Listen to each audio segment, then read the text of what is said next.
तो dear students, wave optics का एक question. Consider a Young double slit experiment as shown in the figure. What should be the slit separation D in term of wavelength lambda such that first minima occur directly in the front of the slit S1। ये figure दे रखा है, इसको मैंने यहाँ बना रखा है। देखो कैपिटल D 2D है और ये स्मॉल d है ना। ये इसमें एक भी अजम्पशन वैलिड नहीं है। इसका क्या मतलब है बताता हूँ, थोड़ा समझिए। देखो एक होता है फर्स्ट अजम्पशन आपका, ये जब कैपिटल D बहुत बड़ा हो स्मॉल d से। इस वाले केस में आपका ये कैपिटल D है और ये स्मॉल d है।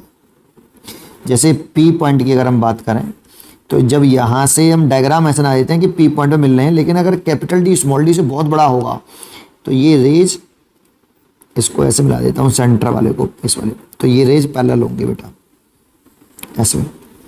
ये S1 और ये S2 और ये दोनों वेव है ना S1 S2, इस P पॉइंट पे जब सुपर इम्पोज करेंगे तो ये पैरेलल, लगभग पैरेलल होंगे। और इस वाले केस में ये एंगल अगर थीटा है तो इनके बीच में जो पार्ट डिफरेंस देखते हैं तो ये जो पार्ट डिफरेंस आता है ये इसमें ये डेल्टा एक्स। तो देखो ये अगर थीटा तो ये भी थीटा होगा क्योंकि पैरेलल रेज है, और ये 90 माइनस के थीटा होगा, और ये 90 तो ये थीटा हो जाएगा। और जब ये थीटा हो जाएगा तो इस वाले ट्रायंगल में आप लगाओगे पार्ट साइन थीटा, तो ये आपका पार्ट डिफरेंस अपॉन डी आएगा। तो यहाँ से पार्ट डिफरेंस दिखाई देगा डी साइन थीटा। अगर इस डिस्टेंस को आप y मान लो सेंट्रल मैक्सिमा से, P पॉइंट y दूरी पर है, तो इसमें इस ट्रायंगल में अगर आप tan थीटा लगाओगे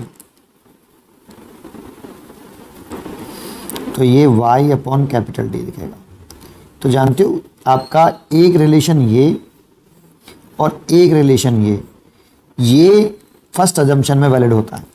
अगर केवल और केवल यही अजम्पशन दिखाई दे रहा है तो आप इसका यूज़ करिए, ये फर्स्ट अजम्पशन है। लेकिन अगर ये भी अजम्पशन आ जाए, सेकंड अजम्पशन, अगर D बड़ा है लाइट की वेवलेंथ से, तो इस वाली कंडीशन में थीटा स्मॉल हो जाता है बेटा, वेरी स्मॉल। आप ऐसे कह सकते हो, देखो पार्ट डिफरेंस साइन थीटा अगर आप मान लो जगह पे ब्राइट बैंड बनता तो n लैम्डा बटे स्मॉल d होता। अब सोचो अगर D बड़ा है लैम्डा से, D लैम्डा से बड़ा है तो थीटा स्मॉल होगा। तो थीटा अगर वेरी स्मॉल हो, ये दूसरा अजम्पशन है, तो इस वाले केस में साइन थीटा और टेन थीटा, थीटा के बराबर होंगे, थीटा रेडियन में। तो यहाँ से आप लिखोगे तो डेल्टा एक्स बटे डी और y अपॉन डी। तो ये सेकंड अजम्पशन होता है y बराबर, सॉरी y डेल्टा एक्स बराबर Y D upon capital D. ये अजम्पशन में कितने अजम्पशन है इस वाले में? दो अजम्पशन है बेटा, क्योंकि ये वाला अजम्पशन से यूज़ किया है। तो इसमें कैपिटल डी स्मॉल डी से बड़ा और स्मॉल डी लैम्डा से बड़ा, और इस वाले केस में थीटा स्मॉल होता है, थीटा वेरी स्मॉल। ये दोनों अजम्पशन होते हैं तब लगाते हैं इस फॉर्मूले को, ठीक है।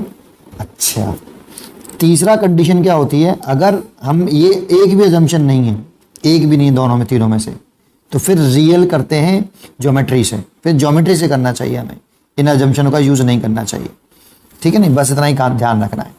इस क्वेश्चन में एक अजम्पशन नहीं है बेटा। देखो कैपिटल डी स्मॉल डी से बड़ा नहीं है बहुत, तो पहला ही अजम्पशन वैलिड नहीं है। जब पहला ही वैलिड नहीं होगा तो दूसरा तो अब वैसे ही नहीं होगा, क्योंकि इसमें तो दोनों अजम्पशन है। तो फर्स्ट ही अजम्पशन वैलिड नहीं है तो फिर कैसे करें? तो देखो इसमें क्वेश्चन में कह रहा है ज्योमेट्री से करेंगे फिर, इसीलिए मैं कह रहा हूँ तीन केस होते हैं, फर्स्ट अजम्पशन, सेकंड अजम्पशन और तीसरा है ज्योमेट्री। जब ये एक भी ना हो तो तीसरी ज्योमेट्री यूज़ करिए आप, ज्योमेट्री सीधा। तो अब ये तीसरा वाला केस है, ज्योमेट्री यूज़ करनी है, ठीक है। नहीं तो ये वाला P पॉइंट पर आपको क्या बना है? फर्स्ट मिनिमा बना है, फर्स्ट मिनिमा,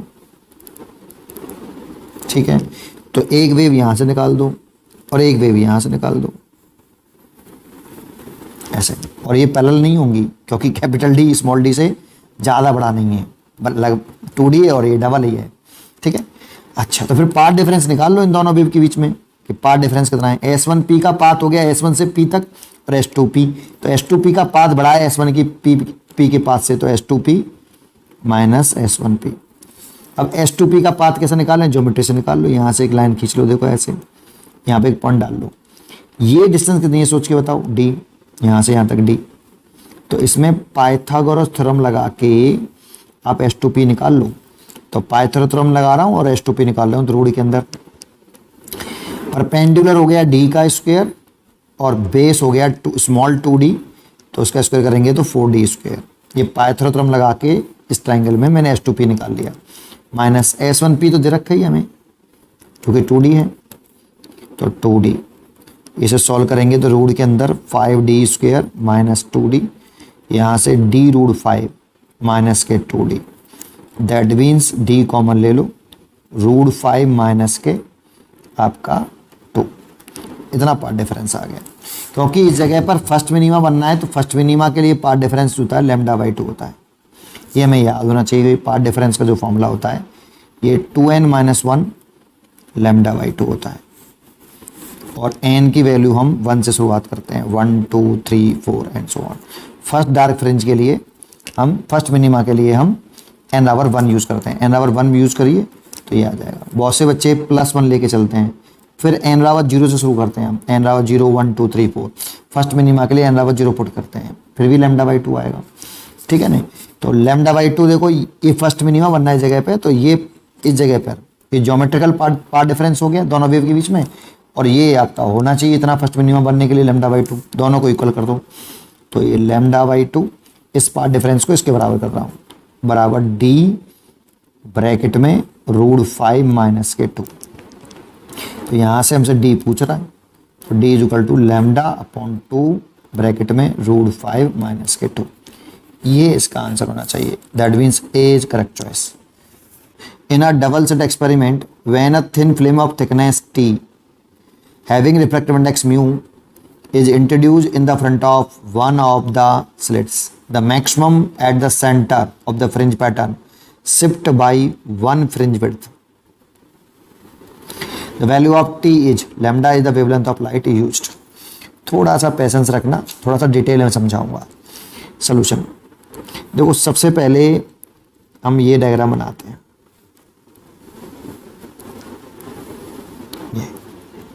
ये प्लेट सेपरेशन है कैपिटल D, स्लिट्स और स्क्रीन के बीच की सेपरेशन, और ये 2 स्लिट्स के बीच की सेपरेशन है। और ये हम मान के चलते हैं जब कुछ ना दे रखा ना तो दोनों अजम्पशन वैलिड हैं। D कैपिटल D भी स्मॉल d से बड़ा है और स्मॉल d भी लैम्डा से बड़ा है और थीटा स्मॉल है। ये दोनों अजम्पशन हम कंसीडर करके चलेंगे जब हमें कुछ ना दिया हो तो, ठीक है, पहली बात। अब एक बात तो ये पॉइंट O मान लेते हैं, तो ये तो सेंट्रल मैक्सिमा अगर हम यहाँ पर अगर इसके पाथ में दोनों बीम के बीच में कुछ ना रखें, कोई थिन फिल्म इंट्रोड्यूस नहीं कर रहे ऐसे, तो ये S1 है और ये S2 है, तो किसका पाथ बड़ा है बताइए? O पॉइंट पर S1O का पाथ बड़ा है S2O का, तो दोनों का पाथ भी इक्वल है, तो S1O और S2O इक्वल। तो इस जगह पर जो पाथ डिफरेंस है दोनों वेव के बीच में वो S2O माइनस S1O, और ये दोनों बराबर हैं, इसीलिए पार्ट डिफरेंस 0। इसीलिए इस पॉइंट O पर सेंट्रल मैक्सिमा बनेगा, ठीक है। अब इसका सेकंड केस में हम यहाँ आ जाएं, थोड़ा सा मैं समझाने के लिए चल रहा हूँ, यहाँ ध्यान दें। सेकंड वाला केस, अब इसने क्या किया, मान लो कि S1 और इसके बीम के एक बीम के पाथ में हमने एक थिन फिल्म रख दिया जिसका रिफ्रैक्टिव इंडेक्स म्यू है और थिकनेस T है। ये इसके एक के पाथ में रख दी ऐसे, है ना, ये पॉइंट O है S2। क्या अब इस वाले पॉइंट पर सेंट्रल मैक्सिमा बनेगा या नहीं बनेगा? सबसे पहले तो पता होना चाहिए। तो सेंट्रल मैक्सिमा बनाने के लिए पार्ट डिफरेंस 0 होना चाहिए भाई। सेंट्रल मैक्सिमा जहाँ पर जो बनता है वहाँ पर पार्ट डिफरेंस 0 होता है। क्या पार्ट डिफरेंस 0 है? तो देखने में तो ऐसा लग रहा है कि अभी भी S1O का पाथ और S2O का पाथ बराबर है, बट ऐसा नहीं है। S1O का इफेक्टिव पाथ जो है वो बड़ा है अब S2O के पाथ से। S1O इफेक्टिव कितना है मालूम है आपको इस समय? तो देखो यहाँ से वेव O तक कितनी डिस्टेंस एयर में चली वो बताइए आप। तो देखो S1 से O तक एयर में चली है डिस्टेंस, S1O में से T घटा दो, इतनी डिस्टेंस एयर में चली है वो। S1 से लेके O पॉइंट तक लाइट रेज ये वाली कितनी डिस्टेंस एयर में चली, S1 O माइनस के टी। अच्छा, और कितनी डिस्टेंस मीडियम म्यू में चली, तो मीडियम म्यू में डिस्टेंस चली टी, मीडियम म्यू में चली डिस्टेंस टी, या चल रही है टी। अब इसमें एक लाइन सुनना, अगर लाइट रे मीडियम म्यू में चले टी डिस्टेंस या एयर में चले म्यू टी डिस्टेंस, फेज के लिए सेम बात होती है, फेज के लिए सेम बात होती है। तो यहां पर हम एयर में कितनी चलेगी म्यू टी, ये लिखेंगे। इस लाइन को सबसे लास्ट में समझाऊंगा। एक लाइन हमेशा याद रखिए ये वाली, कि मीडियम म्यू में चले टी डिस्टेंस लाइट या एयर में चले mu T distance, phase difference के लिए सेम बात है। तो इसीलिए एयर में कितनी चले म्यू टी डिस्टेंस, तो ये भी एयर में चली है, इसे ऑप्टिकल पाथ बोलते हैं हम। तो S1 O इफेक्टिव ऐसे लिखते हैं। तो ये टोटल डिस्टेंस एयर में आ गई, S1 से O तक इतनी डिस्टेंस एयर में चली होगी वो टोटल। ये इसको कैसे लिखेंगे, S1 O प्लस इसमें से T कॉमन ले लेंगे तो म्यू माइनस 1 इंटू टी। अब बताओ एयर में इतनी डिस्टेंस चल रही है तो S1 O से तो ज़्यादा चल रही है ना, पहले S1 O S2 O बराबर थे, अब S1 O से इतना ज़्यादा है, इसलिए ज़्यादा है, इसीलिए इस जगह पे पाथ डिफरेंस जीरो नहीं होगा। अब delta X effective zero does not equal to zero, तो फिर कहाँ होगा। तो देखो अगर ये डिस्टेंस ज़्यादा चल रहा है इससे, है ना, तो इसको पाथ डिफरेंस जीरो करने के लिए इसको ज़्यादा चलना चाहिए, तो इसीलिए यहाँ पर कोई सेंट्रल मैक्सिमा होगा, है ना, ऐसे। क्योंकि ये जब ज़्यादा चले दैट मीन्स ऐसे, देखो इसी डायग्राम को दोबारा से रिपीट कर लेते हैं, ऐसे। तो ये P पॉइंट बना लिया मैंने,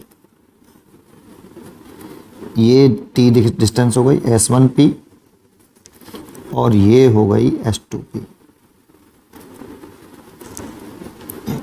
अब यहाँ पे सेंट्रल मैक्सिमा पहुँचेगा होगा, पहले सेंट्रल मैक्सिमा यहाँ पे था O पॉइंट पर, अब सेंट्रल मैक्सिमा ऊपर होगा, और यहाँ पे भी सेंट्रल मैक्सिमा पहुँचा है तो अभी भी डेल्टा एक्स इफेक्टिव जीरो रहेगा।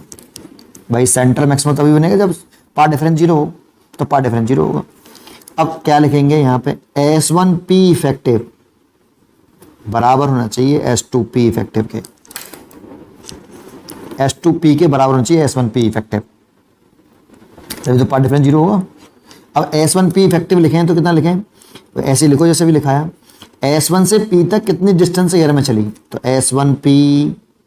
S1P माइनस के T डिस्टेंस एयर में चली पहले वो, और कितनी डिस्टेंस मीडियम म्यू में चली, तो T डिस्टेंस चली मीडियम म्यू में। तो जब लाइट T डिस्टेंस चले म्यू में या म्यू T डिस्टेंस चले एयर में, फेज डिफरेंस के लिए सेम बात होती है। तो एयर में कितनी चली भाई, म्यू T, तो इतनी टोटल डिस्टेंस एयर में चली S1 से P तक। ये लाइट एयर में चल रही है बेटा, इतनी डिस्टेंस एयर में बराबर, और ये हो गया S2P। तो यहाँ से आप ऐसे लिख सकते हो S1P प्लस यहाँ से T कॉमन ले लोगे तो T म्यू माइनस 1 बराबर S2P। इसको इधर ले आओ तो T म्यू माइनस 1 बराबर S2P माइनस S1P। जानते हो ये S2P माइनस S1P एयर में पाथ डिफरेंस है, दैट मीन्स देखो एक डायग्राम यहाँ बनाओ, थोड़ा सा कंट्रोल करोगे तो समझ में आ जाएगा। ये P पॉइंट लो, ये S1 और ये S2, अगर इसके बीच में कोई पाथ में कोई फिल्म नहीं रखी ऐसे, तो इस जगह पर इन दोनों बीम के बीच में पाथ डिफरेंस निकालें P पॉइंट पर, तो जो पाथ डिफरेंस आएगा डेल्टा एक्स, ये डेल्टा एक्स इफेक्टिव है, ये डेल्टा एक्स लिख रहा हूँ बस केवल, delta x S2P minus S1P। भाई ये भी एयर में चल रहा है, ये भी एयर में है, तो S2P का पाथ बड़ा है S1P से, तो ये डेल्टा एक्स, और ये कंडीशन वैलिड है, ये अजम्पशन वैलिड है। तो इस वाले केस में ये जो आता है, ये जो पाथ डिफरेंस होता है YD अपॉन कैपिटल D होता है, ये इतना आता है P पॉइंट पर। तो इसीलिए ये वाला जब बीम नहीं होगा तब वाला केस है ना। तो T mu minus 1 initial original है, ये YD अपॉन कैपिटल D है ना, और ये वाला भी डिस्टेंस y है आपकी, ये P पॉइंट भी तो चले गए O पॉइंट से, ये O पॉइंट है। ये तब है जब कोई बीम नहीं रख, पाथ में फिल्म नहीं रखी, और ये तब है जब पाथ में फिल्म रखी है। तो यहाँ पे सेंट्रल मैक्सिमम पहुंच जाएगा। यहाँ से y निकालूं तो y is equal to capital D small D और म्यू माइनस 1 इंटू टी आया। अब क्वेश्चन में कह रहा है कि जो सेंट्रल मैक्सिमा शिफ्ट हुआ है ना, 1 फ्रिंज विड्थ के बराबर हुआ है। मतलब ये जो शिफ्ट हुआ है यहाँ से, सेंट्रल मैक्सिमा पहले यहाँ पे था, अब यहाँ से यहाँ पे पहुँच गया पी पॉइंट पर, ओ से पी पे, पहले यहाँ पे था अब यहाँ पे पहुँच गया। तो ये जो शिफ्ट हुआ है, कहाँ लिखूँ, यहाँ लिख देता हूँ। जो शिफ्ट हुआ है वाई तो शिफ्ट हुआ है, कितना हुआ है, फ्रिंज विड्थ के बराबर हुआ है। तो फ्रिंज विड्थ कितनी होती है बेटा, lambda capital D upon small D. ये फ्रिंज विड्थ के बराबर शिफ्ट हुआ है, ऐसा क्वेश्चन में बोला है। अब इसको इसके बराबर कर दो, D upon D mu minus 1 into T और lambda D upon small D, इससे ये कट जाएगा।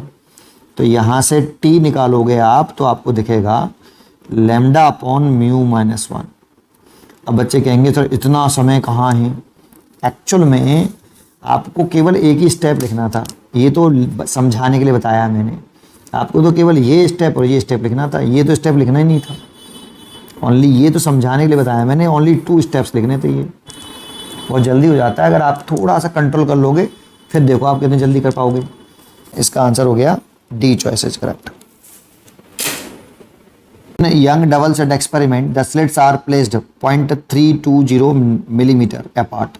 Light wavelength 500 nanometer is incident on the slits. The total number of bright fringes that are observed in the angular range minus के 30 as 4 choice रखे हैं। Solution देखो, सबसे पहले एक फिगर बना लेता हूं मैं, ये ऐसे, और ये स्लिट S1 है और ये स्लिट S2 है, और ये मान के चल रहा हूँ कि कैपिटल डी बड़ा है स्मॉल डी से, ये ऐसा अज्यूम करके चल रहा हूँ।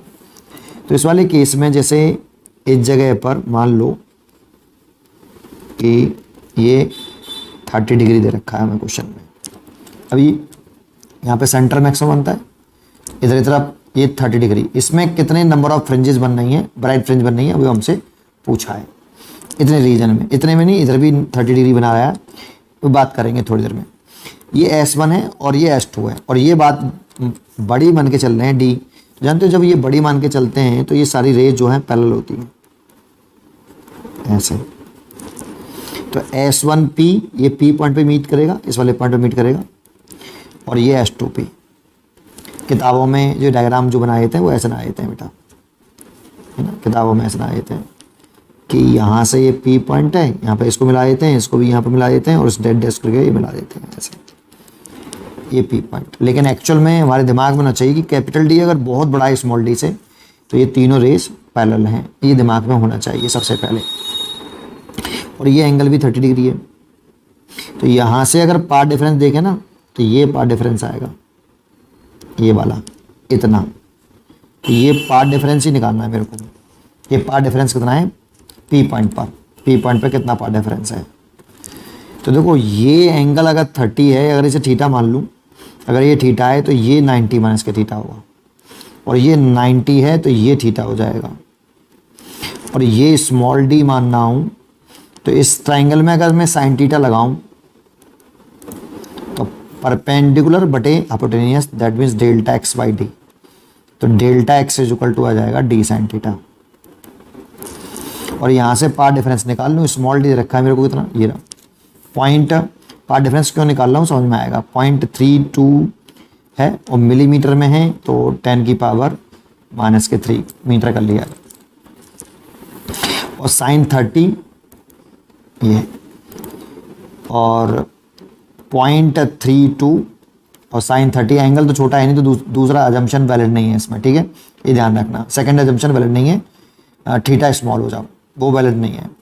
तो साइन 30 की वैल्यू 1/2 और ये 10 की पावर माइनस के 3। इस 2 से काटेंगे तो 16 लिख लेता हूँ, एक 2 जीरो उधर बढ़ा देता हूँ, 10 की पावर माइनस के 5। ये तो मीटर में आया, लेकिन पार्ट डिफरेंस यहाँ पे वेवलेंथ रखी है नैनोमीटर में, तो इसको भी मैं पार्ट डिफरेंस को नैनोमीटर में ले आता हूँ। पार्ट डिफरेंस को मैं किस में ले आता हूँ, नैनोमीटर में ले आता हूँ, ठीक है। तो क्यों लेके आया वो भी समझ में आता है। पार्ट डिफरेंस में इसको किस में लेके आता हूँ, नैनोमीटर में लेके आता हूँ। तो क्या करें, 16 इंटू 10 की पावर प्लस के 4 और 10 की पावर माइनस के 4 का मल्टीप्लाई कर लेते हैं ऐसे, और इसे लिख लेते हैं हम 9 माइनस के 9, और ये हो जाएगा 16 इंटू 1 2 3 4 0 और 10 की पावर माइनस के 9 मीटर, और इसे लिख लेते हैं नैनोमीटर। 16 into 1 2 3 4 nanometre. इतना पार्ट डिफरेंस आ गया। अब मैं इस पार्ट डिफरेंस को लैम्डा में कन्वर्ट करना चाहता हूँ, तो देखो लैम्डा में कितने हैं, 500 नैनोमीटर हैं ऐसे। तो एक काम करते हैं, 500 का ऊपर और 500 का मैं नीचे मल्टीप्लाई कर लेता हूँ। तो इस 500 नैनोमीटर को मैं क्या ले सकता हूँ, लैम्डा। तो लिख देता हूँ, 0 से 0 काट लेता हूँ, इस 0 से 0 काट लेता हूँ, और 5 से काट लेता हूँ ये 20 बार। तो ये हो जाएगा 320, और इसको लिख देता हूँ मैं लैम्डा। तो ये पार्ट डिफरेंस आ गया, डेल्टा एक्स बराबर कितना, 320 लैम्डा। तो यहाँ पे ये जो पार्ट डिफरेंस आ रहा है पी पॉइंट पर दोनों वेव के सुपर इम्पोज होने से, है ना, पी पॉइंट पर ये पार्ट डिफरेंस आ रहा है 320 लैम्डा। तो देखो इधर की तरफ जब आएंगे 30 डिग्री, नीचे की तरफ माइनस के 30 डिग्री आएंगे ऐसे, तो इधर भी यहाँ पर भी पार्ट डिफरेंस कितना आएगा, 320 लैम्डा ही आएगा, है ना। अब सोचो यहाँ पे पार्ट डिफरेंस कितना होता है, 0। यहाँ पे पार्ट डिफरेंस 0 है, यहाँ 0 है और यहाँ 320 लैम्डा है, ऐसे यहाँ 0 है, यहाँ 320 लैम्डा है। तो कितने आ सकते हैं बेटा इसके बीच में, तो यहाँ 1 लैम्डा आएगा, 0 लैम्डा, 2 लैम्डा, 3 लैम्डा, ऐसे करते करते करते करते करते करते करते कितना है, 320 लैम्डा। ऐसे इधर की तरफ लैम्डा, 2 लैम्डा, 3 लैम्डा, एंड करते करते करते करते 320 लैम्डा।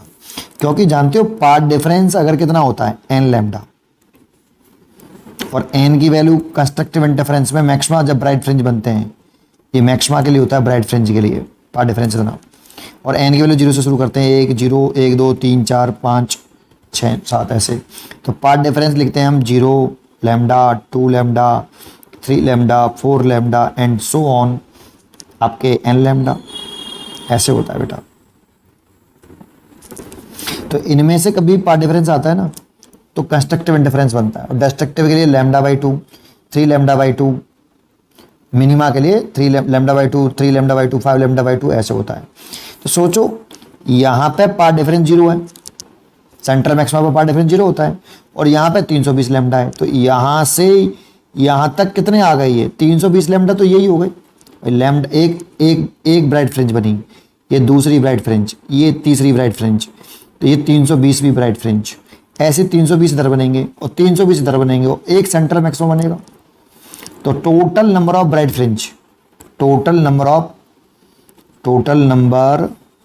ऑफ ब्राइट फ्रिंज की अगर हम बात करें, तो 320 लैम्डा तो ऊपर बनने हैं, 320 फ्रिंजेस ऊपर बन रही हैं, और 320 नीचे बन रही हैं, और एक सेंट्रल मैक्सिमा बन रही है। इसलिए 641 ब्राइट फ्रिंज बनेंगी। भाई लैम्डा पर एक बनी, 2 लैम्डा पे दूसरी ब्राइट फ्रिंज बनी, 3 लैम्डा पे तीसरी ब्राइट फ्रिंज बनी, और 320 लैम्डा पे 320 भी ब्राइट फ्रिंज बनेगी। तो 320 ब्राइट फ्रिंज तो इधर बन गई, और 300 ब्राइट फ्रिंज नीचे बन जाएंगी, और एक पार्ट डिफरेंस जब 0 होगा तो एक ब्राइट फ्रिंज यहाँ बनेगी, सेंट्रल मैक्सिमा। तो 641 ब्राइट फ्रिंजेस बनेंगी। D choice is correct. In Young double slit experiment, the path difference at certain point on the screen between the two interfering waves is 1/8 of the wavelength. The ratio of intensity at this point to that at the center of bright fringe is close to ठीक है। Solution चाहो तो एक छोटा सा diagram भी बना सकते हो आप। तो देखो इस जगह पे तो सेंट्रल मैक्सिमम बनता है, और इस जगह पर इंटेंसिटी जो होती है मैक्सिमम होती है आई मैक्स, और होती है 4I0, और ये तब होती है जब फर्स्ट वेव की इंटेंसिटी और सेकंड वेव की इंटेंसिटी बराबर मान लें, तो इस जगह पर 4I0 होती है। लेकिन ये कह रहा है कि एक पॉइंट है, जैसे ये पॉइंट P है, इन दोनों वेव के बीच में जो पाथ डिफरेंस है, इन दोनों वेव के बीच में जो पाथ डिफरेंस है डेल्टा एक्स, दोनों वेव के बीच में S1P और S2P माइनस S1P, ये जो पाथ डिफरेंस है ये λ/8 दे रखा है, 1/8 द वेवलेंथ ऑफ लाइट। इस जगह पे पाथ डिफरेंस देना है, तो इस जगह पे कितना फेज डिफरेंस है वो निकाल लेते हैं हम। तो इस जगह फेज डिफरेंस निकालने के लिए फेज डिफरेंस बराबर फॉर्मूला होता है, ये फेज डिफरेंस का फॉर्मूला है 2π/λ इंटू पाथ डिफरेंस। तो 2π/λ मल्टीप्लाइड बाई λ/8, इससे ही कट गया, इससे 4 बार कटा, π/4 आ गया, मतलब 45 डिग्री हो गया, है ना। तो 45 डिग्री फेज डिफरेंस। तो इस जगह पर फेज डिफरेंस अगर 45 आया है तो इसी वाले पॉइंट पर इन दोनों के सुपरपोज करने से जो नेट इंटेंसिटी होगी आई नेट पी पॉइंट पर, तो ये होती है I1। तो I1 हमने I1 इसे माना है I1 I0 और I2 भी कितना I0। तो I0 प्लस 2 रूट के अंदर I0 का स्क्वायर और कॉस स्क्वायर 45, यहाँ ले देता हूँ। चलो आई नेट का फॉर्मूला क्या था, I1 plus I2 plus 2 root के अंदर I1 I2 cos phase difference होता था ये। अब I1 तो I0 माना है, ये भी I0 प्लस 2, ये रूट के अंदर I0 का स्क्वायर हो जाएगा और कॉस स्क्वायर कॉस 45 ये। तो ये तो देखो ऐड कर लो, 2I0 हो गया प्लस ये भी 2I0 हो गया और कॉस 45 की वैल्यू 1/√2, तो इससे ये कट गई और I0 कॉमन ले लो, 2 प्लस √2, ये P पॉइंट पर नेट इंटेंसिटी आई। अब इस पॉइंट की इंटेंसिटी और जो सेंट्रल मैक्सिमम बनना है, सेंट्रल ब्राइट फ्रिंज बन रही है, वहाँ पर इंटेंसिटी तो मैक्सिमम होती है, तो 4I0 होती है ना, क्योंकि इस जगह पर फेज डिफरेंस जो आता है ये जो होता है ये 0 डिग्री होता है, क्योंकि पाथ डिफरेंस इन दोनों पॉइंटों के बीच में 0 होगा। और आप सॉल्व करोगे, फेज डिफरेंस 0 रखोगे, कॉस 0 की वैल्यू 1 हो जाएगी, तो 4I0 आ जाएगा। इसकी रेशियो पूछ रहा है आई नेट पी पॉइंट की इंटेंसिटी में और मैक्सिमम इंटेंसिटी में, सेंट्रल मैक्सिमा की में इंटेंसिटी में रेशियो पूछा है। तो आई नेट तो आया I0 2 प्लस √2 1.414, √2 की वैल्यू पुट कर दी मैंने ये, ठीक है, डिवाइड बाई 4 I0 से तो I0 कैंसिल, ये 3.414 हो गया, डिवाइड बाई 4 का डिवाइड कर लो, 3.414 डिवाइड नहीं जा रहा है तो पॉइंट लगा लो, इस पॉइंट उठा दो, तो कितना हो गया 32, 8 आएगा, 2 बचा 1, कैरी ले लिया 5 आ जाएगा, 20, एक कैरी आ गया 4, ये 3, 12, बहुत है, इतना ही कर लो। तो 0.853 आ गया। तो क्लोज कह रहा है, क्लोज टू, तो सबसे क्लोज 0.853 के क्लोज यही है 0.85, B choice is correct. In the figure below P and Q are two equally intense foreign sources emitting radiation of wavelength 20 metre. तो यहाँ लिख लेते हैं संकेतन कि हमें जो वेवलेंथ रखी है वो 20 मीटर दे रखी है। The separation between P and Q 5 metre, ये स्मॉल d होता है, पी क्यू सेपरेशन इसे स्मॉल d बोलते हैं। तो पी क्यू सेपरेशन दे रखी है हमें, दैट मीन्स स्मॉल d, ये 5 मीटर दे रखा है। कैसे हम ऐसे लिख सकते हैं, 20 मीटर का 20 का ऊपर मल्टीप्लाई और 20 का नीचे, तो इस 20 मीटर की जगह पर हम लिख दें लैम्डा, और ये हो गया 1/4, तो λ/4। तो पी क्यू जो डिस्टेंस दे रखी है डी की, ये हमें λ/4 लिख सकते हैं, ठीक है। चलिए आगे बढ़ते हैं। And phase of P is ahead of that of Q by 90 degree. देखो P फेज में आगे है Q से 90 डिग्री। पहले इसी पे चर्चा कर लेते हैं। P अगर आगे है फेज में तो कुछ लाइट इस तरह से आ रही होगी, पहले P पर लाइट पहले पहुंची होगी और Q पर नहीं पहुंची होगी भाई, ऐसे। तो P पर लाइट पहले पहुंच गई और Q पर अभी यहाँ पर है, पहुंची नहीं है ना। तो इतना P फेज में आगे है ना 90 डिग्री, तो P फेज में आगे है, तो पाथ में कितना आगे है, तो देखो जब ये आगे होगा तो पाथ में ये पीछे होगा, 90 डिग्री पीछे होगा पाथ में। तो फेज डिफरेंस कितना दे रखा है, पहले इस पर चर्चा कर लेते हैं। इनिशियल, ये इनिशियल है, इनिशियली फेज डिफरेंस दे रखा है आपका 90 डिग्री, दैट मीन्स π/2 रेडियन। तो यहाँ पे हम कहें फेज डिफरेंस का फॉर्मूला होता है 2π/λ इंटू पाथ डिफरेंस। तो ये कितना आपका π/2 दे रखा है, और ये 2π/λ into path difference delta x, pi से पाई कट गया तो डेल्टा एक्स आया λ/4। तो देखो ये फेज में आगे है ना, तो यहाँ पे लाइट पहले पहुँचेगी और यहाँ पे लाइट अभी यहीं पे पहुँच पाई है यहाँ पर, तो ये फेज में पीछे हो गया, क्यू वाला फेज में पीछे है। तो कितना पीछे है, कितनी डिस्टेंस पीछे है बेटा लाइट, λ/4 में पाथ में डिफरेंस है इतना, यहाँ से यहाँ तक λ/4 है, मैंने निकाला अभी, ठीक है, इनिशियली। ठीक है, आप इसे मैंने पाथ डिफरेंस में कन्वर्ट कर लिया है। आगे बढ़ते हैं। A, B and C are three distinct points of observation, each equal distance from the midpoint of PQ। ये भी इंपॉर्टेंट बात है, EQ डिस्टेंस वाली। The intensity of the radiation at A, B, C will be in the ratio। तो देखो सबसे पहले हम B वाले पॉइंट पे निकाल लेते हैं। तो B वाले पॉइंट पर अगर इंटेंसिटी निकालनी है तो B पॉइंट पे कितना टोटल फेज डिफरेंस है वो देखना है। तो देखो यहाँ से एक रेज यहाँ पे पहुँचाओ, दो वेव सुपरइम्पोज करेंगी तभी तो, और एक रेज ये वाली रेज आके ऐसे जाएगी, है ना। यहाँ तक ये ऐसे बना लिया, इसका पहले से इतना पाथ ज़्यादा था। तो B पॉइंट पर अगर हम देखें, एट पॉइंट B पर पाथ डिफरेंस, पॉइंट B पर पाथ डिफरेंस देखें, total path difference delta x, तो किसका पाथ बड़ा है, यहाँ से देखना बेटा, ये इतना। वैसे देखें तो यहाँ से PB और QB तो बराबर होंगे क्योंकि ये मिड पॉइंट है और ये आपके कॉन्ग्रुएंट ट्रायंगल प्रूफ हो जाएंगे, और ये कॉन्ग्रुएंट ट्रायंगल होंगे क्योंकि इसमें ये वाला एंगल और ये एंगल बराबर होगा, ये एंगल बराबर होगा, ये साइड बराबर होगी, तो कॉन्ग्रुएंट ट्रायंगल तो बराबर हो जाएंगे। ये बात पक्की है कि PB और QB डिस्टेंस बराबर है, बट इनिशियली पहले से ये वाला पाथ पीछे था, है ना, तो इसका पाथ ज़्यादा है।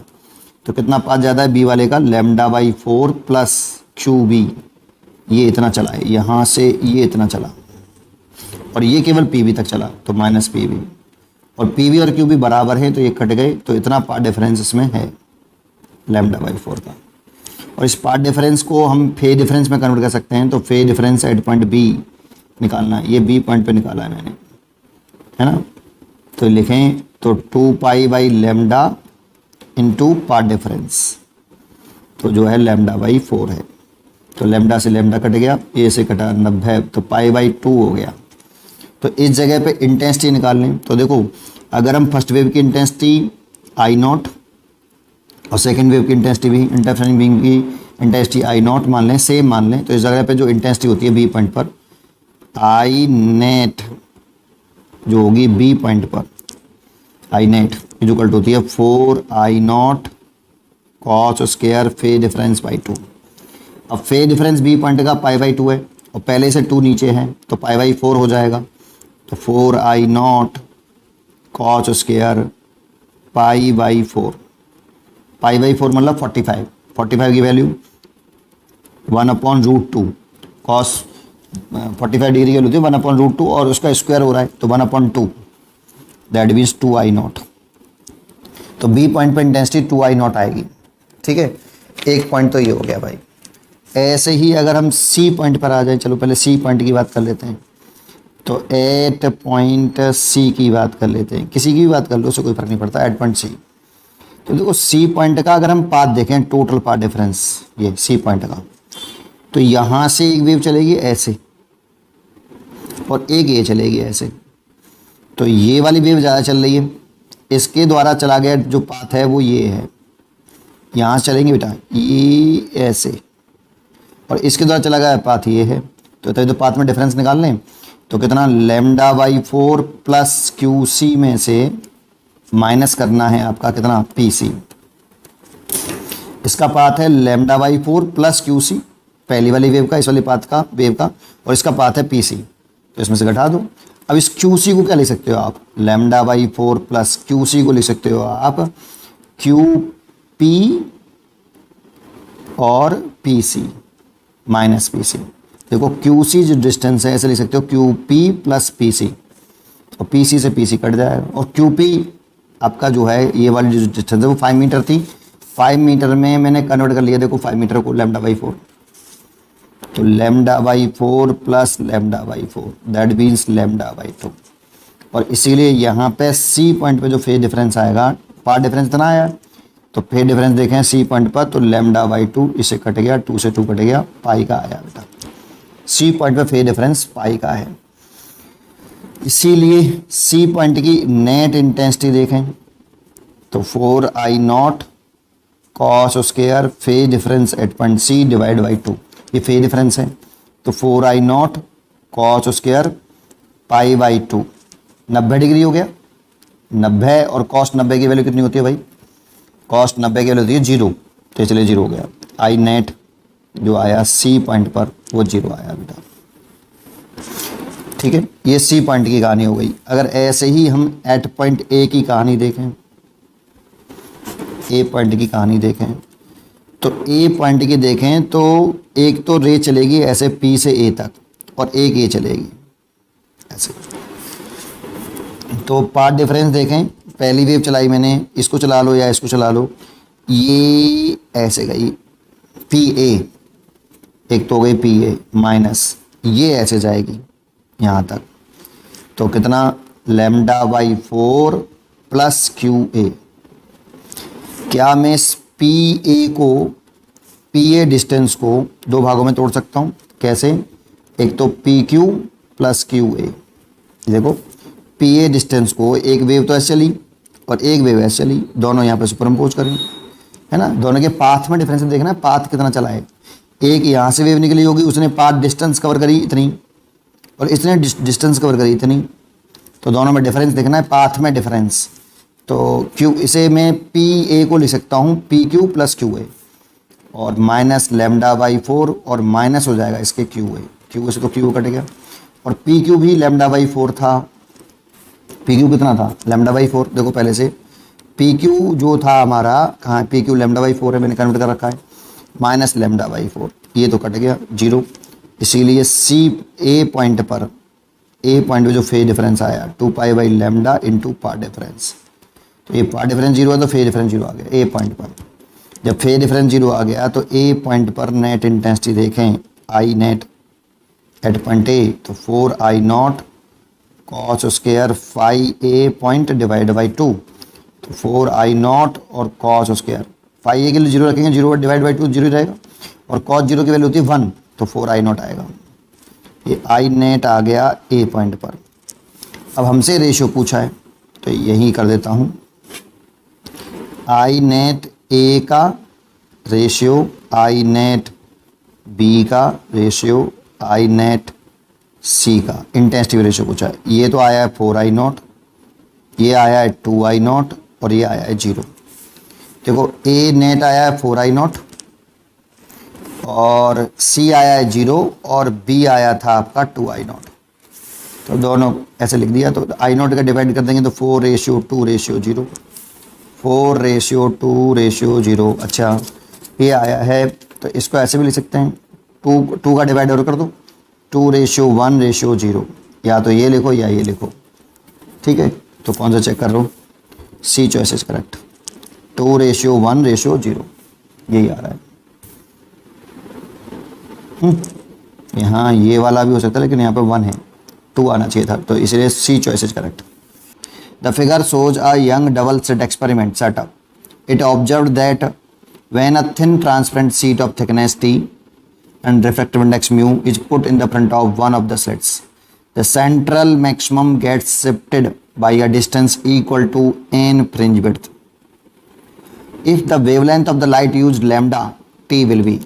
अच्छा क्वेश्चन है काफ़ी, जरा ध्यान से सुनना, थोड़ा डिटेल में बताऊंगा, समझ में भी आएगा आपको।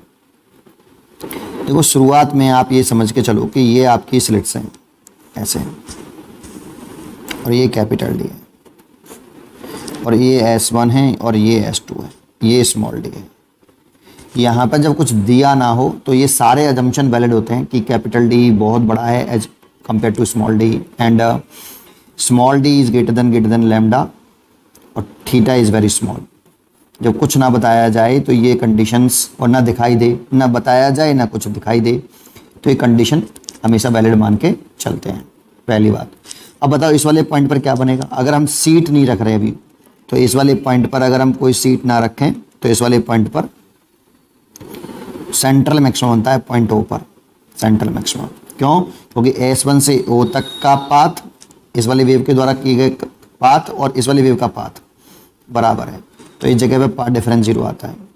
और जहाँ पाथ डिफरेंस 0 होता है वहाँ पर इंटेंसिटी मैक्सिमम होती है, फेज डिफरेंस 0 होता है, और फेज डिफरेंस 0 है तो सेंट्रल मैक्सिमम बनता है। इस वाले पॉइंट पर सेंट्रल मैक्सिमम होना। अब क्वेश्चन में कह दिया उसने कि इन दोनों के बीच में एक हमने क्या रख दिया, स्लैब रख दी। इन दोनों के पाथ में हमने एक स्लैब रख दी है ना, एक स्लैब रख दी जिसकी थिकनेस T है और रिफ्रैक्टिव इंडेक्स म्यू है। ये S1 और ये S2। क्या अभी भी सेंट्रल मैक्सिमम इसी पॉइंट पे बनेगा? सोचो। तो नहीं बनेगा। क्यों? क्योंकि अब पाथ डिफरेंस यहाँ 0 नहीं होगा। Delta X effective does not equal to 0। जब पाथ डिफरेंस 0 नहीं है तो यहाँ पर सेंट्रल मैक्सिमम नहीं बनेगा। फिर किसका पाथ बड़ा है ये बता सकते हो? S1O का पाथ बड़ा है या S2O का?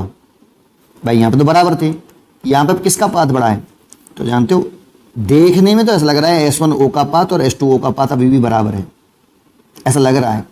लेकिन S1O ने डिस्टेंस ज़्यादा चली है एयर में। कितनी ज़्यादा चली है वो समझाते हैं। देखो S1O इफेक्टिव, क्योंकि यहाँ पे अब ये रख दिया ना slab, is greater than S2O। तो S1O इफेक्टिव कितना है, ये कितना है पहले बताओ। तो बताओ S1 से O तक इसने कितनी डिस्टेंस एयर में चली है वो बताइए। S1 से O तक कितनी डिस्टेंस एयर में चली है? तो S1O माइनस के T डिस्टेंस एयर में चली, प्लस कितनी डिस्टेंस मीडियम म्यू में चली है? तो T डिस्टेंस मीडियम म्यू में चली है। T डिस्टेंस मीडियम म्यू में चली है। तो देखो T डिस्टेंस अगर मीडियम म्यू में चली है तो उसके कंपैरिजन एयर में कितनी चली होगी? तो एक लाइन बोल रहा हूं, कॉन्सेंट्रेट करना। अगर लाइट T डिस्टेंस चले मीडियम म्यू में, लाइट T डिस्टेंस चले मीडियम म्यू में, या म्यू T डिस्टेंस चले एयर में, फेज डिफरेंस के लिए सेम बात है।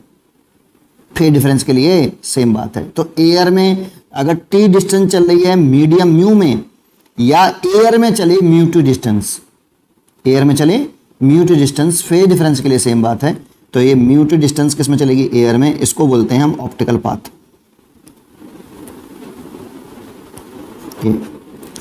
इसकी एक वीडियो बनाऊंगा मैं आगे चल के। S1O माइनस के T प्लस म्यू T। अभी तो इतना।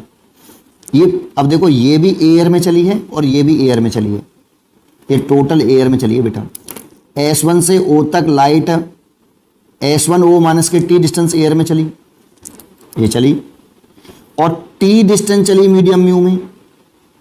तो लाइट T डिस्टेंस चले मीडियम म्यू में या म्यू T डिस्टेंस चले एयर में, फेज डिफरेंस के लिए सेम बात होती है। तो एयर में कितनी चले T डिस्टेंस के कंपैरिजन म्यू T, तो टोटल इतना एयर में चली। तो इसीलिए देखो ये ज़्यादा है। S1O प्लस T कॉमन ले लूँ तो म्यू माइनस 1। तो देखो ये S1O इफेक्टिव इतनी ज़्यादा है पहले वाले S1O से, इसीलिए ज़्यादा हो जाएगा इससे। ये बात समझ में आई होगी। यही तो मेन कंसेप्ट है इसमें। चलिए आइए अब सेकंड केस क्या कहता है हमारा। तो ये बात पक्की हो गई कि इस जगह पे सेंट्रल मैक्सिमा नहीं बनेगा अब। तो सेंट्रल मैक्सिमा बनने के लिए पाथ डिफरेंस 0 होना चाहिए। तो बताओ सेंट्रल मैक्सिमा किधर शिफ्ट हुआ होगा? पहले तो यहाँ पे बनना था, अब कहाँ शिफ्ट हो गया होगा? जैसे प्लेट रख देंगे तो ऊपर की तरफ शिफ्ट हो गया होगा बेटा। क्योंकि ऊपर की तरफ शिफ्ट इसलिए करना पड़ेगा हमें कि S2O का पाथ बढ़ाना पड़ेगा, क्योंकि S1O का इफेक्टिव पाथ बढ़ा है तो S2O का भी पाथ बढ़ा देंगे, तभी तो आप पाथ डिफरेंस 0 होगा। इसीलिए हम सेंट्रल मैक्सिमा ऊपर तरफ शिफ्ट हो जाएगा। तो कितना शिफ्ट हुआ सेंट्रल मैक्सिमा ऊपर तरफ, तो वो देखते हैं। ये आपकी फिर दोबारा से मैंने सिलेक्ट बनाई S1 S2। अब ये सेंट्रल मैक्सिमा यहाँ ना बन के S1 मान लो P पॉइंट पर बनता है सेंट्रल मैक्सिमा, तो P पॉइंट पर बनता है तो P पॉइंट पर ये मैंने स्लैब रख रखी है T थिकनेस की, और ये रिफ्रैक्टिव इंडेक्स है म्यू, और ये ऐसे। अब इस जगह पे सेंट्रल मैक्सिमा बनना है तो डेल्टा एक्स इफेक्टिव 0 होगा भाई, पाथ डिफरेंस तो 0 होना चाहिए। अब पाथ डिफरेंस 0 होना चाहिए तो देखो S2P का पाथ देखने में, S2P का पाथ देखने में S1P से बड़ा दिख रहा है, लेकिन S1P का पाथ और S2P का पाथ बराबर है। कौन सा वाला? S1P इफेक्टिव बराबर S2P बराबर होगा तभी तो पाथ डिफरेंस 0 आएगा भाई। S1P इफेक्टिव और S2P बराबर होना चाहिए तभी पाथ डिफरेंस 0 आना पॉसिबल है। तो S1P इफेक्टिव लिखें तो फिर वैसे लिखें S1 से P तक कितनी डिस्टेंस एयर में चली, S1P माइनस के T, और कितनी डिस्टेंस मीडियम म्यू में चली, तो T डिस्टेंस चली मीडियम म्यू में, या म्यू T डिस्टेंस चले मीडियम एयर में, फिर डिफरेंस के लिए सेम बात है, तो म्यू T डिस्टेंस उसने एयर में चली होगी, तो इतनी टोटल डिस्टेंस उसने एयर में चली होगी S1 से P तक बराबर S2P। तो यहाँ से इसमें से T कॉमन आ गया, T कॉमन ले लेंगे तो ये म्यू -1 हो जाएगा, इसको उधर ले आओ S2P माइनस S1P। अब जानते हो ये पुराना केस इनिशियल केस था। अब इस इनिशियल केस पे ध्यान देखो, अगर मैं इसी P पॉइंट की बात करूं, जिस पहले इनिशियली ये सेंटर मैक्सिमा था O पॉइंट, अब ये सेंटर मैक्सिमा शिफ्ट हो गया P पॉइंट पर, तो ये O पॉइंट है। और अगर मैं इसके बीच में कोई प्लेट ना रखूं, है ना, ये P पॉइंट है, ये भी Y होगा। बस मैंने क्या नहीं रखा, इसमें यहाँ पे कोई सीट नहीं रखी, थिन सीट नहीं रखी ऐसे, तो इस इनिशियली जब सीट नहीं रख देंगे तो किसका पाथ ज़्यादा दिख रहा है? S2P is greater than S1P। तो अब इस जगह पे पाथ डिफरेंस 0 नहीं है ना, ये ओरिजिनल है आपका जब हमने सीट नहीं रखी है ना।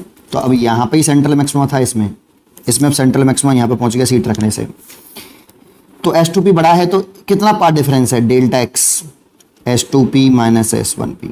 ये जब निकालते थे तो इन दोनों के बीच में जो पाथ डिफरेंस आता था ये Y स्मॉल d बटे कैपिटल D, इतना पाथ डिफरेंस होता था जनरल। तो S2P माइनस S1P की वैल्यू इतनी होती थी, और इसमें सारे अजम्पशन वैलिड हैं। D कैपिटल D बहुत बड़ा है स्मॉल d से, और स्मॉल d बहुत बड़ा है लैम्डा से, थीटा इज़ वेरी स्मॉल, है ना। ये इसी के कंडीशन में वैलिड होता है ये वाला फॉर्मूला, ये तीनों कंडीशन होंगी तब वैलिड होगा ये, ठीक है। YD upon capital D। तो देखो इसकी वैल्यू ये तो हो गया T म्यू -1, और इसकी वैल्यू हमें दे रखी है कितनी? YD upon D, YD upon capital D। तो यहाँ से Y निकल आएगा capital D upon small d mu -1 into T। तो सेंट्रल मैक्सिमा डिस्टेंस जो है वो इतनी शिफ्ट हुई है, ये शिफ्ट आ गया बेटा कि सेंट्रल मैक्सिमा इतना शिफ्ट हुआ। अगर आप डायरेक्टली रिजल्ट याद कर लो तो ज़्यादा बढ़िया रहता है। ये सेंट्रल मैक्सिमा कितना शिफ्ट हुआ? T थिकनेस की रखने से, लेकिन दोनों में भी लगा सकता है स्लैब, इसीलिए कंसेप्ट आना चाहिए, ठीक है। अब उसने क्या कहा है कि जो सेंट्रल मैक्सिमा शिफ्ट हुआ है ना वो equal to n times of fringe width shift हुआ है। मतलब गिवन है हमें यहाँ पे कि जो y है वो n times of fringe width है, beta is a fringe width, तो n times of fringe width होती है lambda capital D upon small d। Small d यहाँ पर शायद a रखा है तो बाद में चेंज कर लेंगे, चलो अभी इतना है। y के लिए पुट कर दो n lambda capital D upon small d, capital D small d mu -1 into T, इससे ये कट गया तो T इक्वल टू आया n लैम्डा अपॉन म्यू -1। यहाँ पे स्मॉल d क्वेश्चन में गिवन है a, ठीक है, पर स्मॉल d तो बचा ही नहीं है इसमें, तो ये रिजल्यूशन आना चाहिए, ये रिलेशन होना चाहिए बेटा। चेक करते हैं तो ऐसा तो कोई रिलेशन नहीं है, तो ये क्वेश्चन बोनस पॉइंट में है ना। तो ये इसका आंसर इसमें गलत था, ये बोनस पॉइंट था उस समय, ठीक है। इसका आंसर यही होगा।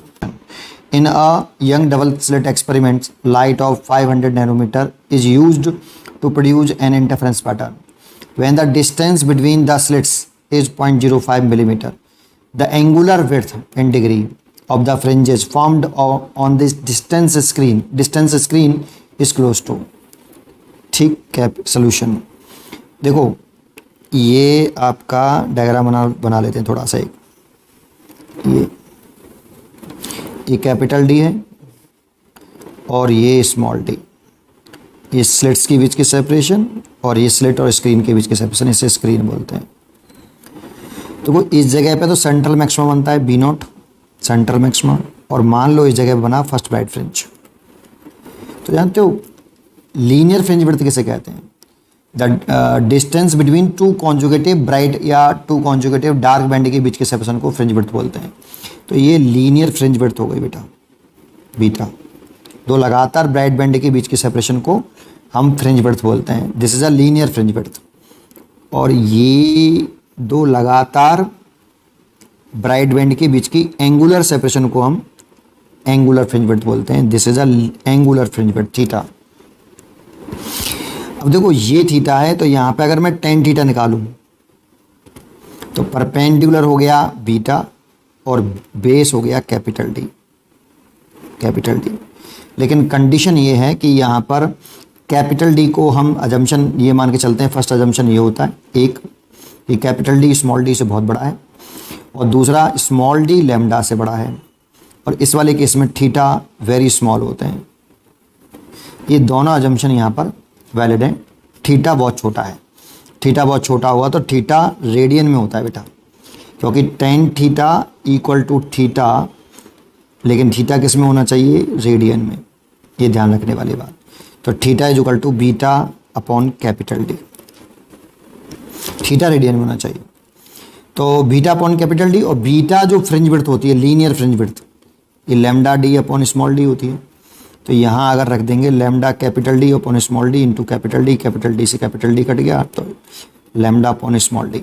ये फॉर्मूला में डायरेक्टली याद होना चाहिए, ये लीनियर फ्रिंज विड्थ का और ये angular fringe width, angular fringe width. हमसे ये पूछा, लेकिन डिग्री में पूछा है, लेकिन यहाँ पर थीटा किस में है? रेडियन में आएगा बेटा, अभी सॉल्व करने पर रेडियन में आएगा। लैम्डा की वैल्यू पुट करो, लैम्डा की वैल्यू पुट करें कितनी है? 500 नैनोमीटर।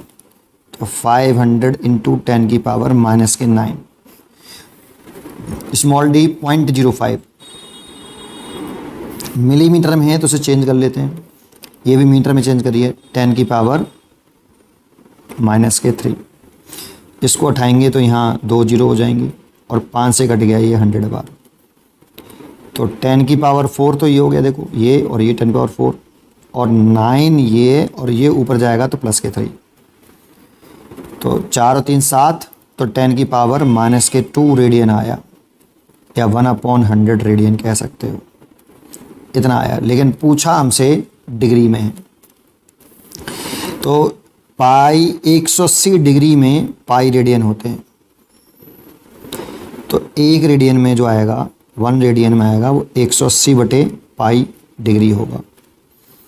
तो 1/100 इंटू 180 डिवाइड बाई पाई, अभी डिग्री में आ गया, तो 0 से 0 कैंसिल हो गया, ये हो गया आपका 18, और ये 10, और ये हो गया 3.14। तो इसमें हम इस पॉइंट को उठा लेंगे तो 100 ऊपर हो जाएगा, 0 से 0 कट जाएगा, 180 बटे 314। अब इसके इसमें डिवाइड करके देख लेना आप, है ना, 314 का 180 में डिवाइड, या एक काट लो एक बार अगर हम इसको कट करेंगे तो ये 90 बार कटेगा, और ये 2 1 2 1 और 5 और 7 157 कटेगा। 157 में 90 का डिवाइड करना आप, 57 डिग्री आएगा बेटा, अप्रॉक्सीमेट आएगा, क्लोज आएगा, अभी एक डिजिट और आएगी आगे, तो हमसे बोला है क्लोज टू, ठीक है। तो 0.57 डिग्री के करीब आएगा, C choice is correct. In Young double slit experiment the separation between the slits is 0.15 millimetre. In the experiment the source of light of wavelength 589 nanometer is used and interference pattern is observed on the screen kept 1.5 meter away. The separation between successive bright fringes on the screen is, ठीक। solution देखो, ये हम एक diagram बनाना चाहो तो diagram बना लो। ये तो स्लिट S1 S2 है, और इनकी स्लिट सेपरेशन है D, जो कि दे रखी है हमें 0.15 मिलीमीटर, और कैपिटल डी दे रखा है हमें 1.5 मीटर, और लैम्डा यूज़ कर रहा है 589 नैनोमीटर। तो यहाँ पे दोनों अजम्पशन वैलिड है, कैपिटल डी स्मॉल डी से बड़ा है और स्मॉल डी भी लैम्डा से बड़ा है, और इस वाले केस में थीटा वेरी स्मॉल होता है। तो इस वाले केस में जो फ्रिंज विड्थ आती है, जैसे फ्रिंज विड्थ जानते हो, ये दो सक्सेसिव ब्राइट फ्रिंज के बीच की सेपरेशन को बोलते हैं। दो सक्सेसिव ब्राइट फ्रिंज के बीच की सेपरेशन या दो सक्सेसिव डार्क फ्रिंज की सेपरेशन को हम फ्रिंज विड्थ बोलते हैं। तो फ्रिंज विड्थ ही पूछा है हमसे, the separation between successive bright fringes, जिसको हम फ्रिंज विड्थ बोलते हैं, बीटा। हमसे ये पूछा है lambda D upon small D, बस इसमें वैल्यू पुट करनी है, कुछ नहीं है। तो बीटा इक्वल टू लैम्डा कितना रखा है 589 नैनोमीटर में है, तो इसे मीटर में चेंज कर लो, 10 की पावर -9। 1 नैनोमीटर में 10 पावर -9 मीटर होते हैं। कैपिटल डी 1.5 मीटर दे रखा है, ये मिलीमीटर में दे रखा है, तो इसे मीटर में चेंज कर लें 0.15 और 10 की पावर -3 मीटर में चेंज कर लिया। तो इस पॉइंट को उठाएंगे तो नीचे 10 और इस पॉइंट को उठाएंगे तो ऊपर 100। 15 से तो 15 कैंसिल हो गया, तो देखो ये 0 से एक 0 कैंसिल हो गया। तो 589 और 10 की पावर -9 और ये ऊपर जाएगा तो +3 और एक पहले से है 10 की पावर +1 तो +1। तो 589 और 10 की पावर ये 4 हो गया, -5 बचा, इतना मीटर आया। लेकिन हमें चाहिए मिलीमीटर में आंसर, तो 5.89, अगर यहाँ डेसिमल प्लस लगा लें, पॉइंट लगा लें, तो 10 की पावर -5 प्लस के 2 और जुड़ जाएंगे मीटर। 10 की पावर -3 मीटर, इसे लिख सकते हैं मिलीमीटर। तो 5.89 मिलीमीटर, तो इसे लगभग 5.9 राउंड ऑफ करके 5.9 मिलीमीटर लिख सकते हैं। इसका आंसर हो गया सी। In young double slit experiments, the ratio of slit width is 4:1. The ratio of intensity of maxima and minima close to the central fringe on the screen will be. ठीक, देखो हमें question में slit की width का ratio दे रखा है W1 W2, ये 4:1 है। यहाँ W विड्थ ऑफ स्लिट है, विड्थ ऑफ स्लिट्स, ठीक।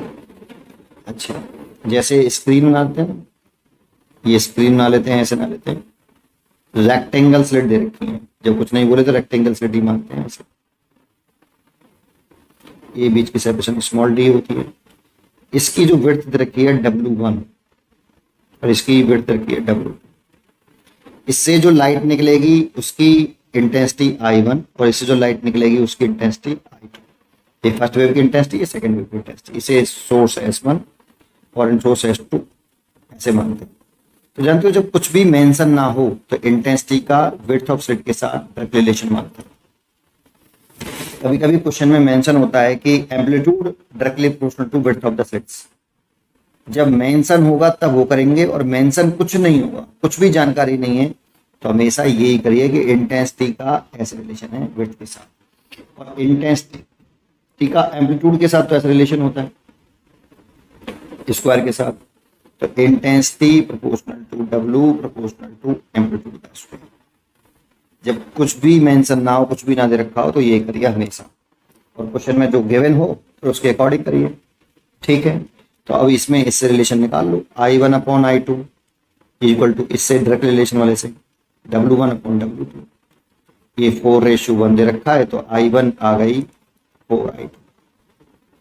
अब मैक्सिमम और मिनिमम, मैक्सिमम पहले बोला है और मिनिमम बाद में बोला है, रेशियो पूछ रहा है, तो I maximum upon I minimum equal to, ये फॉर्मूला होता है I1 plus I2 plus 2 root I1 I2, और ये मिनिमम का होता है I1 plus I2 minus 2 root I1 I2। इससे ले सकते हो root I1 plus root I2 का होल स्क्वायर, और इसे ले सकते हो root I1 minus root I2 का होल स्क्वायर। पूरे का होल स्क्वायर एक साथ कर देता हूँ, होल स्क्वायर खोल के देखिए यही आएगा, a प्लस बी का whole square, a minus B का होल स्क्वायर किया भाई। I1 की वैल्यू पुट कर दो, root 4I2 plus root I2 divide by root 4I2 minus root आपका I2 है ना, उस पूरे का, और उसको तो इसे लिख सकते हैं 2√I2 प्लस I2, और इसे भी लिख सकते हैं 2√I2 माइनस √I2 ऐसे। इसको जोड़े तो कितना हो जाएगा 3I2, तो नीचे हो जाएगा √I2 इस पूरे का स्क्वायर, इसे ये कट गया तो 9:1 आ गया, इसलिए इसका आंसर आएगा 9:1, B choice. In a young double-slit experiment, 16 fringes are observed in the certain segment of the screen when the light of wavelength 700 nanometer is used.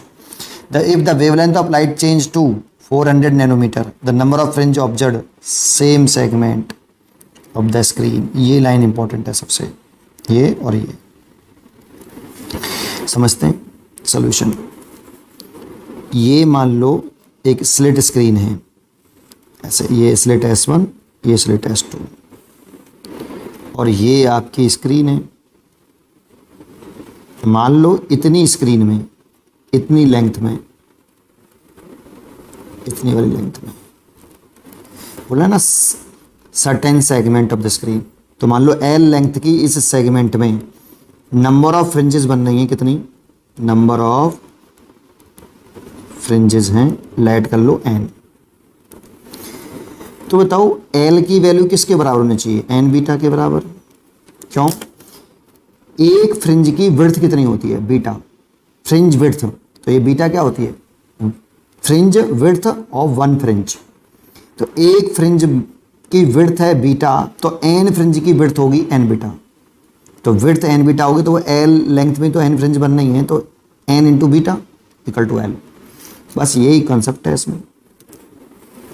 तो देखो L तो कांस्टेंट रहेगा ना, सेम सेगमेंट की बात कर रहा है, तो L कैसा है, तो n beta equal to constant, that means n lambda d अपॉन d constant. n number of fringes है, ध्यान रखना, n नंबर ऑफ फ्रिंजेस। तो देखो लैम्डा बदल रहे हैं, कैपिटल D थोड़ी तो बदल रहे हैं, ना कैपिटल D बदल रहे ना स्मॉल d बदल रहे। पहले लैम्डा 1, तो लैम्डा 1 के लिए नंबर ऑफ फ्रिंजेस हैं n1 16 फ्रिंज, तो हम लिखेंगे 16 lambda 1 capital D small d equal to constant. Lambda 2 के लिए नंबर ऑफ फ्रिंजेस कितनी होंगी ये पूछा है, number of fringe n2 lambda 2 capital D upon small d constant. अब ये और ये बराबर कर लो, तो 16 lambda 1 capital D upon small d equal to n2 lambda d 2 upon small d, ये तो कट गया।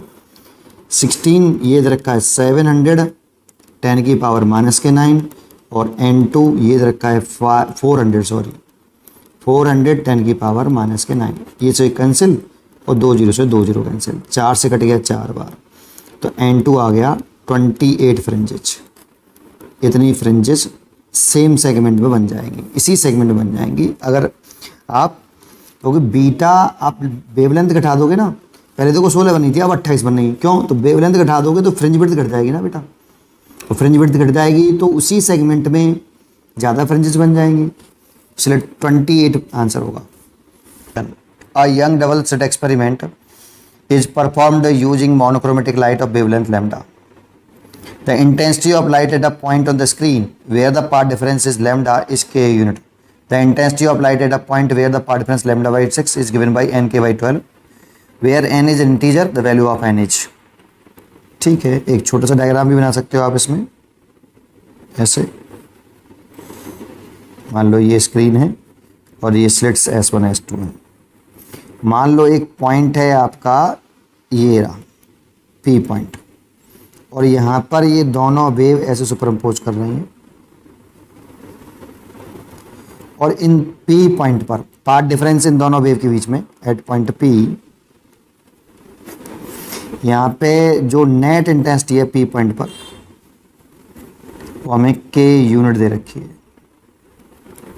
क्वेश्चन है में दे रखा, the intensity of light at a point on the screen where path difference is lambda is K unit, तो intensity K unit दे रखी है और पाथ डिफरेंस कितना दे रखा है इस वाले पॉइंट पर delta x S2P minus S1P।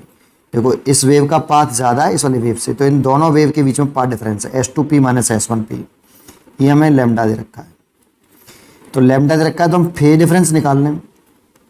Phase difference इसे आप मैं फाई ले देता हूँ, डेल्टा फाई भी ले सकते हो।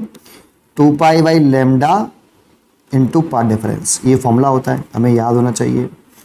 यहाँ पे रख के फेज डिफरेंस निकाल लो, 2 by lambda into lambda, lambda से लेमडा कट गया तो फेज डिफरेंस आया 2 ठीक।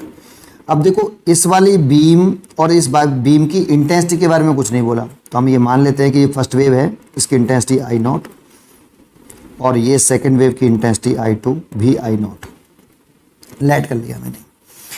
अब जरा बताओ मेरे को, अगर I1 I2 बराबर होती हैं तो I1 I2 बराबर होने पर I नेट कितना होता है?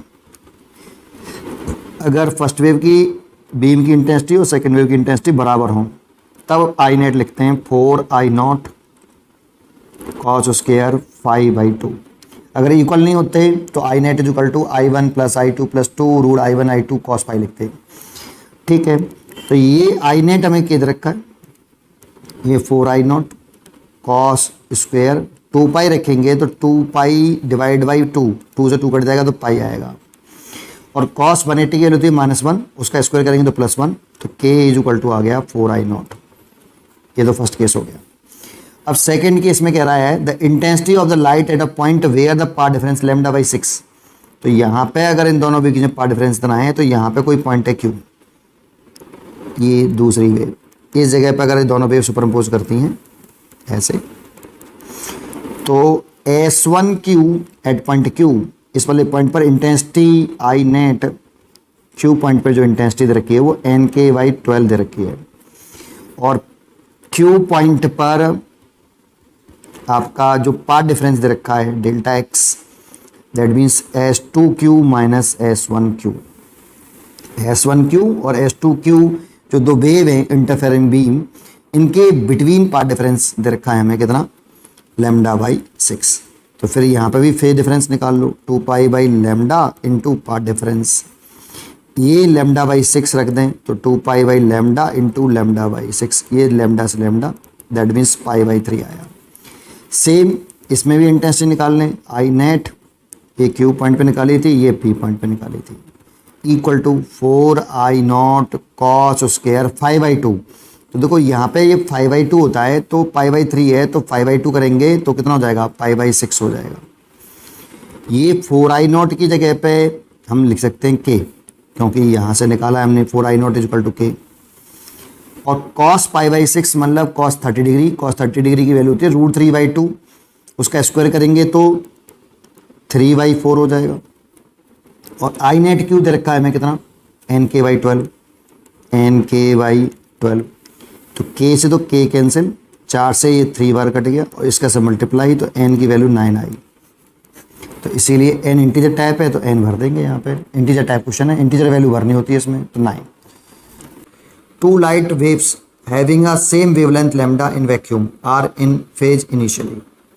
The first wave travel a path length L1 through a medium of refractive index N1, while the second wave travel a path of length L2 through a medium of refractive index N2.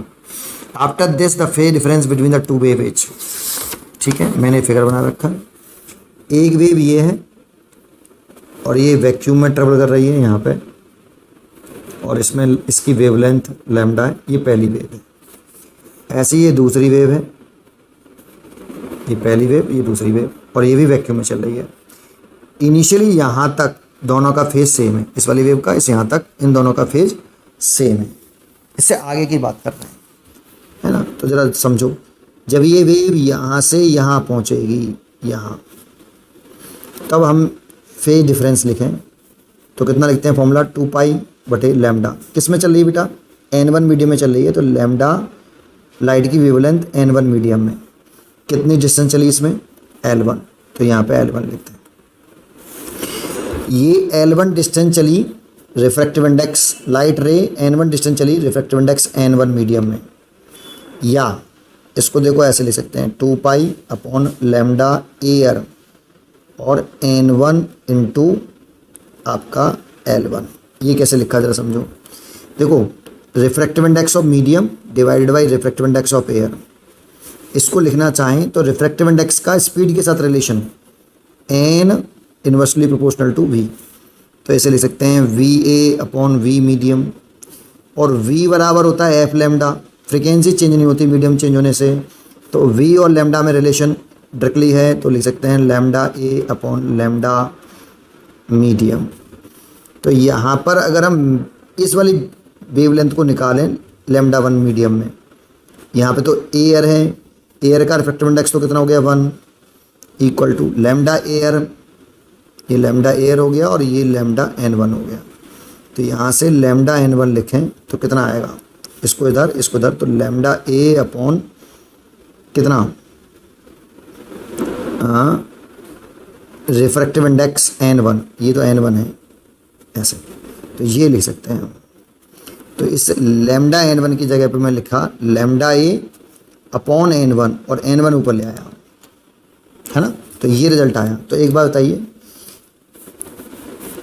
अगर light रे medium n1 में चली कितना L1, या light रे same time में air में चले, देखो यहाँ एयर का आ गया, कितनी distance n1 L1, phase difference के लिए सेम बात है। दोबारा से लाइन बोलता हूँ, लाइट रे रिफ्रैक्टिव इंडेक्स n1 मीडियम में चले कितनी डिस्टेंस L1, या सेम टाइम में वही रे